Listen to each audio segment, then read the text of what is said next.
Well, here we are, another episode. How are you this today, Hey, Renee? I'm doing good. How are you doing? I'm struggling today, so we'll see how this goes. Yeah. It's been another late nights at the farm. I'm taking it. Late night at the farm, and I'm not bouncing back like I used to when I arrive home after midnight and, up first thing in the morning. So we'll see how this goes with just one cup of coffee this morning. We have to take a break in the middle, get more coffee, get more coffee. All right. So today we're going to be talking about vicarious trauma in the workplace. And this came up because I asked you to come and do some training for our staff a little while back. We work in corrections and parole, and there's a lot of important conversations and hard conversations that happen in that space.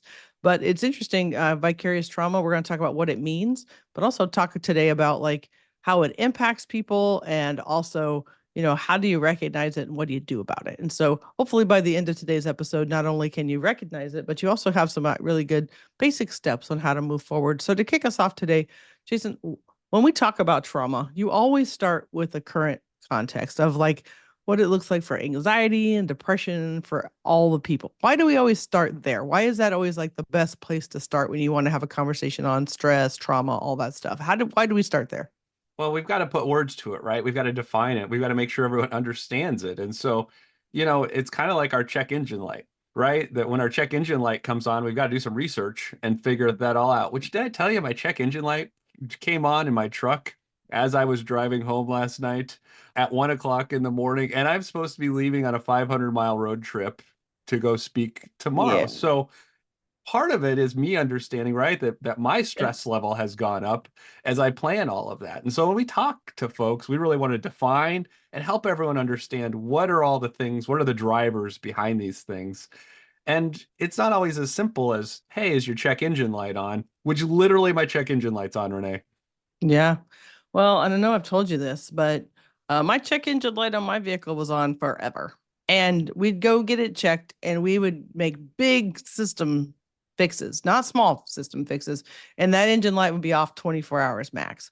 And so after a while, you just had no idea if it was really something wrong or, if it's just a sensor that had lost its mind. But you're right. We would take it seriously and check on it. But I'm telling you, and this actually applies to today's conversation and the next question is, when that check engine light stays on over time, bad things can happen, right? So Right. I know for us, we always talk about chronic stress and we always talk about burnout.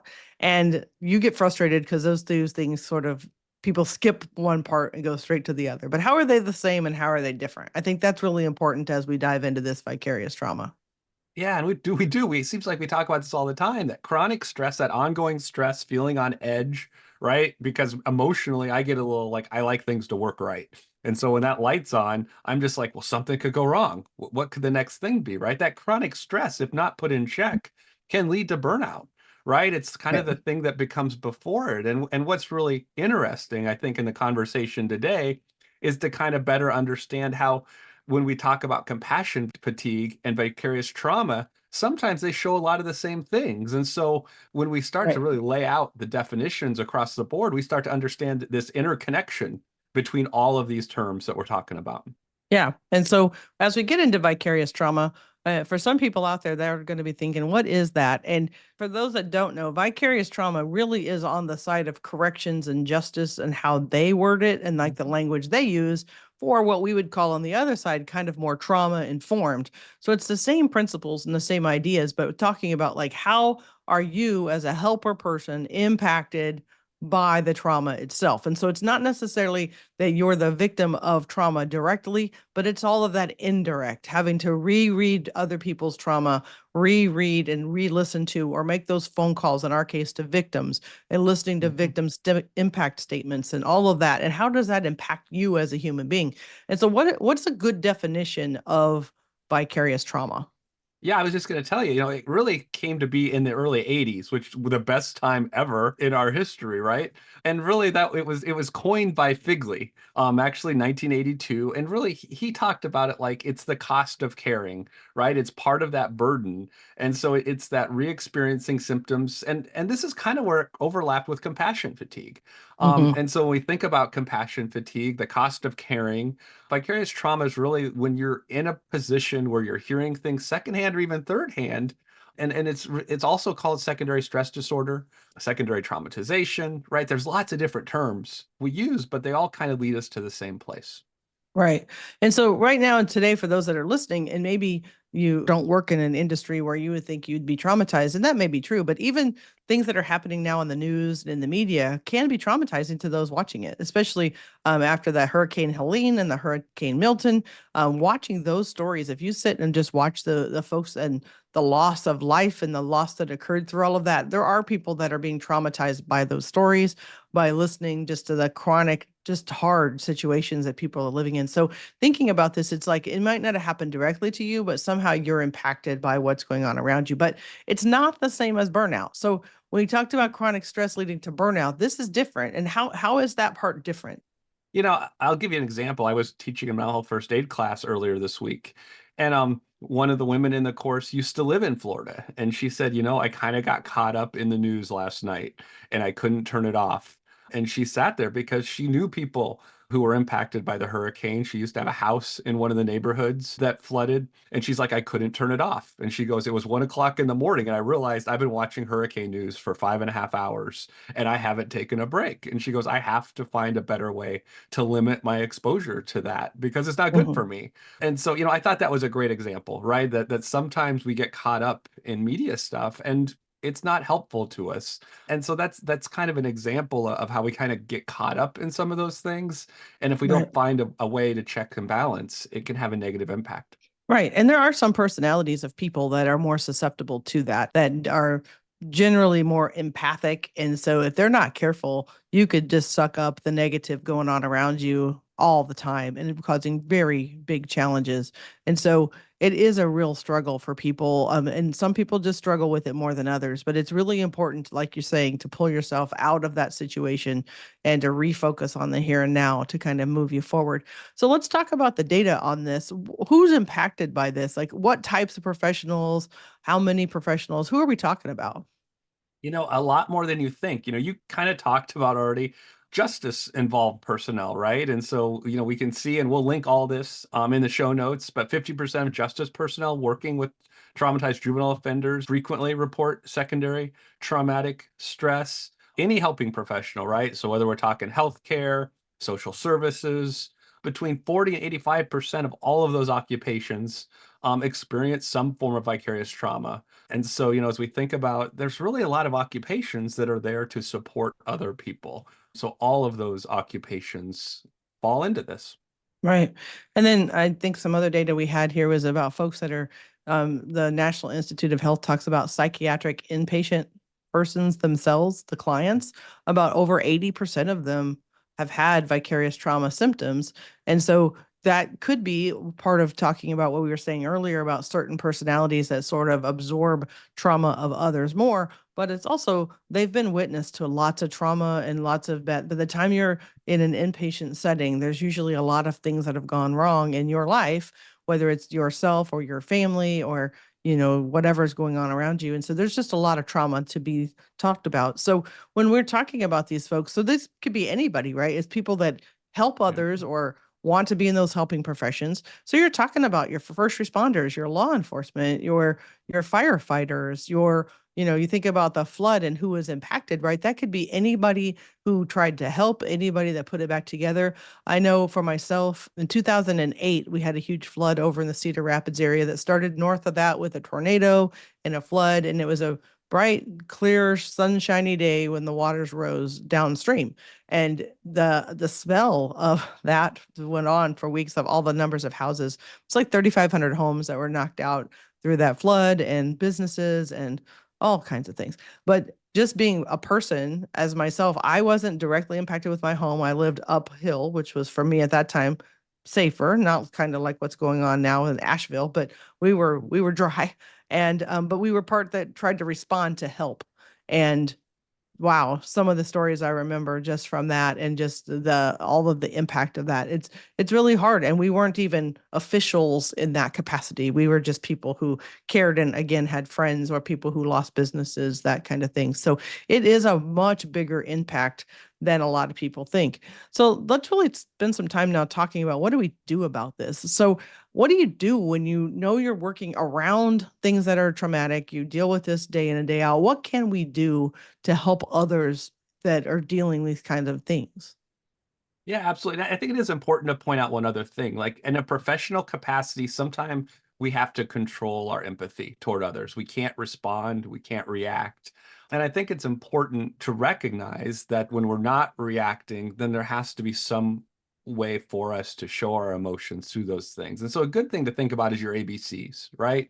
Your awareness, your balance, and your connection. Because part of it is we need to be aware, like if we're starting to experience compassion fatigue, right, which can come on very quickly. It's very different than burnout, or chronic stress, because that compassion fatigue, if we're dealing with the same set of issues day in and day out, we can lose our sensitivity to some of the things that we're experiencing around us. And so having that awareness, creating balance, and then talking about this with others around you, creating connections so that when we start to experience things, we're able to kind of build back up and come back. Yeah. So I know my department right now, we work in parole. And so every day we hear horrible stories, either of people who've committed crime or folks that were victims of crime or everything in between. And so if you're not careful, you get a pretty dark sense of humor pretty quickly about what you think is funny, which if you say half of what you're thinking outside of the walls with other people that work in that space, they look at you like you're nuts. You're just like, where did that come from? And so that awareness is really, really important because somebody, I think it was somebody in our office when you came and talked about this and trained with us that mentioned that they told a story to somebody else and traumatized somebody else, Yep. accidentally repeating a story that had happened or they knew about from work. And so then you could go on hurting other people because you take the trauma that you've heard or experienced it and then tell it. And then the next person's traumatized and it can just keep going on and on. And after a while, it's not even your own story. It's, you just heard it from somebody else and then you have this really horrible reaction to it. And so again, the awareness is not just for yourself, but making sure you're aware of how what you're saying and how you're dealing with it and how it impacts the people around you. And so then I think when you're talking about connection, that's important because it matters who you talk to. A lot of people dealing with trauma take it out on the wrong people. And, you may be the person that answers the phone at your office. You may be the person that gets those calls and they're just lashing out at you. So then now you're traumatized in a different way. And you weren't even the target or the right place for that to land. And so just people are very right now, everybody's anxiety is high and they're just not pointing and shooting at the right direction. So let's dive into that a little bit more for connection. Who should we be talking to if we're struggling in this? It's not just go home and throw this all over your spouse and your family. No, you should be talking to a therapist, right? And when we look at these at-risk positions, therapy should be required. I really like the police departments who have moved to required therapy, that every officer, but really to address stigma, has to go to therapy at least one time per year or one time per quarter. You see a lot of departments moving to that because if everyone has to go, then it's not stigmatized anymore. And so, it's very beneficial. There's evidence-based treatments for vicarious trauma, for traumatic stress. And it's really about our cognitive processes and how do we stay on top of those things. And so I really think using professional help, using AAP, maximizing use of AAP by requiring it at a certain frequency, there's nothing wrong with that. Everyone can benefit in especially these high risk professions from just doing a check-in now and then. And I'm a big advocate of that because I think that then decreases risk in the Mhm. workplace when we think about all the negative impacts of untreated issues that come about because we're not addressing the real issue. Right. And you saw the list of folks that were struggling include your therapists themselves. And there's Correct. a lot of therapists there that don't get help for themselves. And you can look at that at lots of options. It could be supervision, it could be coaching, it could be therapy, but you've got to have somebody that you can share that stuff with because you're taking in as a therapist all of these needs. If we're referring everybody in the vicarious trauma space to therapists, then therapists have to have some place to put that too. And so it needs to continue where people can help each other. And I always go back to this, and this kind of goes back to your check engine light analogy, but it's the mechanic. right? And if you're going to a mechanic that doesn't use a mechanic, they're not going to be a good mechanic. And so if they You, don't believe in mechanics themselves and they're trying to be one, and oh, I wouldn't take my Mhm. people to wherever, and again, you don't wait, you're looking at the engine light. You want to take care of it when the light comes on at the beginning of the issue, not waiting until you have smoke billowing you, out of your engine. And sometimes we forget that. And therapists are not good at seeing that you, before it gets to be late. you do know the mechanic never works on their own vehicles or Yeah. equipment, just like the carpenter never does work in his own house, right? They put that off till the end. And so as professionals, we need to think about that. You raised another point too, Renee. I'm not sure you knew or not, but you need to know who's best suited to treat these issues, right? There's some Yeah. therapists that, Yes. I've actually talked to that they do become traumatized, right? There's some folks that just aren't good working with law enforcement just No. because they don't understand the background and some of that dark humor that comes with that because of the experiences that are experienced throughout the course of a shift. And so it is important to know the right resources to Hmm. send people to. And I think, Hmm. especially in this space, it's really important that someone who's really good in treating trauma, vicarious trauma, it's a specialty and they have to have special support and training to be able to do that day in and day out. Yeah, and I think as a person that uses therapy, I've had to find the style that works for me. And some therapists, even in the trauma space, want you to be very emotional and very all about that, which is not me at all. I'm much more action oriented and want to have, not that I don't have emotions, but I process better being active. And so I, work out, and that's when I'm Mhm. processing my thoughts and emotions, is actually physically moving. And so if I get the wrong kind of therapist on my side, then it's not helpful to me. Then we've ruminated on it and just sat about and thought about it more, which actually just drives my stress levels up. I have to be an active participant. So it's important, as you as a person know what kind of therapist you need, and making sure that that therapist is the right kind, like you said. And so there's a lot to this. But it is the main piece was what you said, was the ABCs, is making sure there's that connection. You've got to have it. And because otherwise it leaks out, and then you end up saying inappropriate things to family, to friends, to kids, and they hear stories about whatever you're doing at work at home or you're on your job. My victim advocate talks about this. She's got a 7-year old, and mom wants to do some work at home sometimes, but she's thinking about victims. And so she'll be talking about whatever Mhm. with the victim. And she's got to be pretty careful because the 7-year old hears parts of it. And then they're like, why is, and then they'll say something that sounds Mhm. criminal and whatever it is that the person was involved in. And you've got to be careful not to accidentally traumatize your kids saying Right. stuff. And so it's just really important. Another piece So that kind of comes with this, and this is in that balance piece, is that setting boundaries. And so I know we always talk about this, but we should circle back on it because it's a fundamental issue. So what about boundaries, Jason? Where, if you were going to try to talk about something that's helps you in that balance part of this, the B, where do you start? Well, I was just going to say this is maybe the shift in the transition to start talking about organizational social level, right? What has to be in place to support overall well-being of employees who are in these high-risk positions? And boundaries is number one, but boundaries has to be supported by the organization Yep. and the structure of which someone's employed by, right? And so as we take this to the next level up and think about social organizational level supports that have to be in place, it has to be allowed to have boundaries, right? There has to be workload management, exposure standards to challenging cases, right? Is there debriefings that take place? Is vacation, not just you should take vacation, required to be taken on regular intervals so people get the time and space they need to rejuvenate? How closely does the EAP work with everyone to make Mm-hmm. sure, right? All of those things kind of come together then. And is there proper education in the workplace so that every employee, every coworker can define and see something in someone else and say something when there's a concern? Yeah. And I know when we talked about this in my office, I mean, I know this stuff, I teach this stuff, but it was always it's a great reminder to circle back and have somebody else talk about it, because you mentioned debriefing and how important that is at the end of a shift, at the end of the day, to talk about it among people who understand what you just went through before you take it home. Mhm. Right. And that seems so obvious and so simple. And yet we don't always do that. And so I was Right. talking to our office again about, do we need more official time on the books to do it? Or is it happening, you know, just kind of more naturally, which in many cases, it's actually the Mhm. culture now is so that it's much more natural and people are just talking and sharing things about what happened. But we had a rough case this week. And after it, I was like, look, I'm going to need a minute. And so we just were Mhm. like, look, it's going to take us 5 or 10 here in a second. And we'll say, oh, we're going to the bathroom or whatever. But part of it Mhm. is we go on mute and everybody just lets off a little bit of steam about what in the world just happened and try to get your head focused because you got to focus on the next Mhm. person, the next case.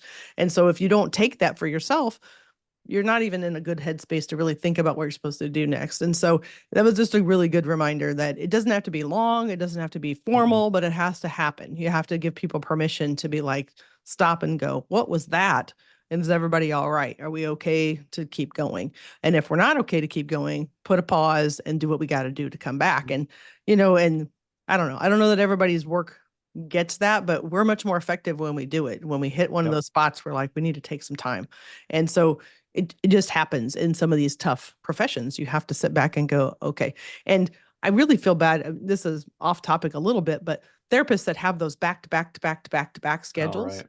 man, how do you do that if you don't have a minute to No. debrief or get your head straight before you bring in the next one? I wasn't good at that. That's why I don't do that Mhm. work anymore at an agency because I needed more space than that to Mhm. think. And I couldn't. By the time you get to the third or fourth, they're all smushing together in your brain and you're Right. supposed to write notes at the end of the day. And how do you remember the notes? And it's just not set up correctly. And that's for hospitalists, that's for folks that are, it's just a lot. And if you're doing that back to back crisis stuff, I mean, how do you do that if you Mhm. don't have a break? And so back to your comment about workforce and the policies, Mhm. those are pieces that need to be built differently. I know you can't bill for breaks, but boy, you'd be better off to add that into your time Mhm. so that you can kind of reset so that people are better quality at their job. And it's great to establish the culture, but I'm always advocating for you have to operationalize that, right? It needs to be in writing. It needs to be in writing that we'll step back as needed and take breaks and build that in because culture is great, but it has to be sustainable. And the only things that are sustainable are things that end up in policy manuals, procedures, and are written that we can refer back to and recognize when somebody leaves or when something starts to shift and we drift away from what we originally had intended. I agree. I agree. So the recovering politician self-care policy of the week, it kind of ties in with the Steeds today and connections. I've got a good friend that I want to spend more time with, and I was doing pretty well a while back, but I realized I was actually calendaring it to make it happen. And that doesn't maybe feel great for the friend on the other side. I don't tell them, "Oh, you're on my calendar this week." But in my world, if I don't write it down, sometimes life happens and then I've forgotten and then more weeks have passed than I meant to for it to be and I haven't seen them. I have to do the same with like scheduling time. My family doesn't always live, they don't live here.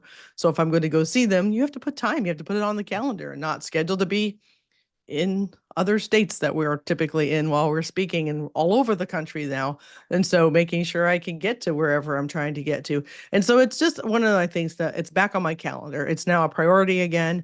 I'm going to be circling back on that because that connection is so important. And it's not always just a therapist, but family, friends. I am a big advocate for people being friends with other people who are not in the same field as you because they don't know your business, they don't know the people, they don't know the ins and outs, and you can share freely and they don't judge, they don't know. And I've got two lady friends that are big time business bosses that I just love dearly. And we're starting to do that more regularly. And it's so refreshing. They have their own challenges and their own businesses, but we can share and we don't know anybody's business or anybody's ins and outs. And you don't have to worry about offending, or you can just say, I don't know what to do with this, or whatever. And it's just so cool. And so I'm just going to put more time into that. So I don't know, does that ring any bells for you? Anything in those ABCs that you wanted to focus on as you're exhausted coming out of the field today?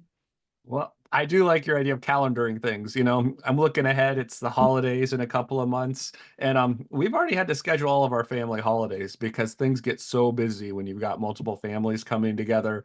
If it's not on the calendar a couple months ahead of time, we may not find a date, and so it's kind of sad that everyone's that scheduled up. But when you've got kids involved and all kinds of people from all over the place, you got to plan it out, right? And so that takes some extra effort a long ways in advance, right? It's kind of like work. Sometimes we're booking out 6 months.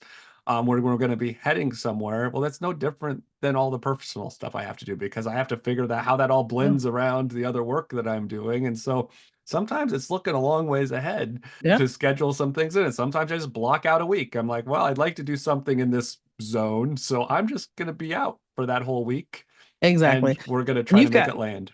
you got grown kids too. So if you're Right, expecting grown kids moving forward to show back up for the holidays, if you don't have a right, conversation, you can't be mad later when they can't make it. And so right, that's been a life thing for us, with four siblings coming to my parents.